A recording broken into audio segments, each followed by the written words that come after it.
Prime Minister Dr. Ralph Gonsalves has been outlining the arrangements in relation to payments which are to be made between now and March next year under the third phase of the BICO relief program. Delivering a ministerial statement in Parliament this morning, Dr. Gonsalves explained which categories of policyholders are eligible to receive payments under this phase of the program.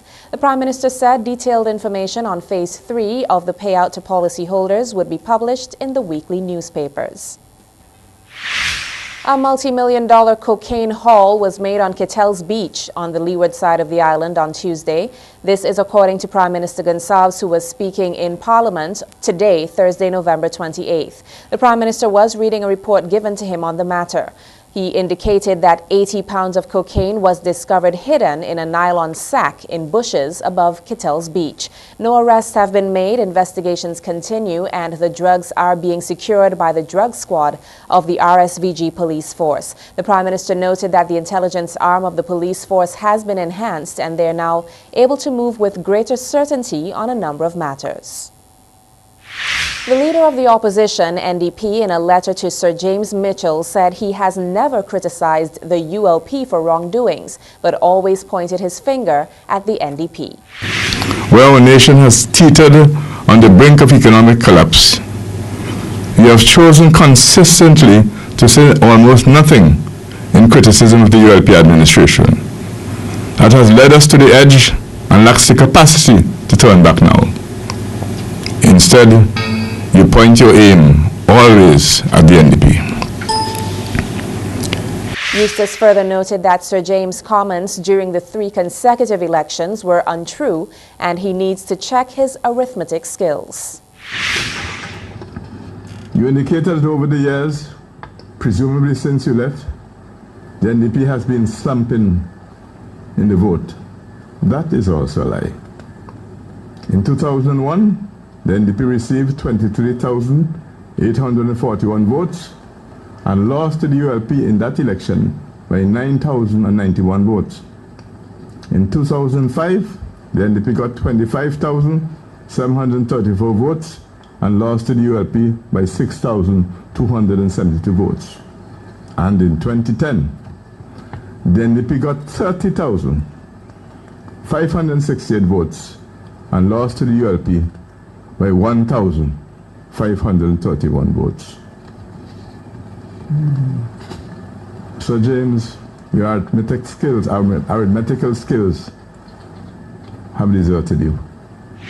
Sir James, in an interview with IKtv, said that there is no bitterness on his part with the NDP, but what worries him is that there are no strategies. Well, there is no bitterness on my part.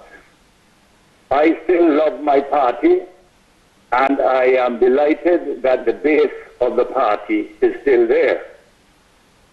What worries me is that the party does not seem to have a strategy to deal with swing voters.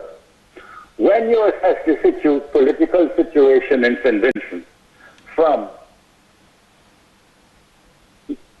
1998 on, and the elections in 2001, 2005, you will see quite clearly that the two political parties pretty well control 44 to 46% of the vote.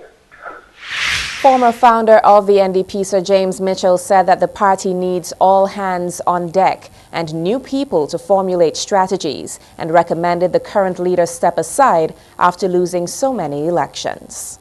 The party needs to have a strategy for all hands on deck, to pull everybody back together and inspire people and attract new people. That is of fundamental importance. I have said that Mr. Yusha should step aside because, again, in my view, a leader that continues to have an image of losing, a loser does not attract swing votes. And the mixture as before in the party is not going to give us the results that we want. I wish the party all the very best, but I do not see that we are trying to attract a broad section of intention and bringing the kind of dynamic leadership that we really require.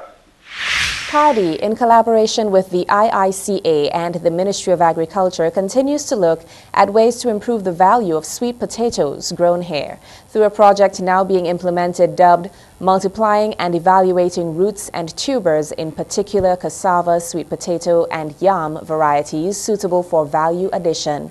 A series of sensory analysis tests or taste tests were carried out today at various locations to determine the acceptability of new varieties of sweet potato among consumers for the making of potato chips and as a staple in the diet. Tests were done in at least 10 locations, including government ministries, schools, farming communities, and supermarkets. Coordinator of this activity, Ms. Wendy Michael, food technologist in the Ministry of Agriculture, says that 5 varieties of sweet potato will be used to test for acceptability of color, texture, taste, and overall appearance. The general public is being asked to lend their assistance in the process by participating in these taste tests. More local stories after the break.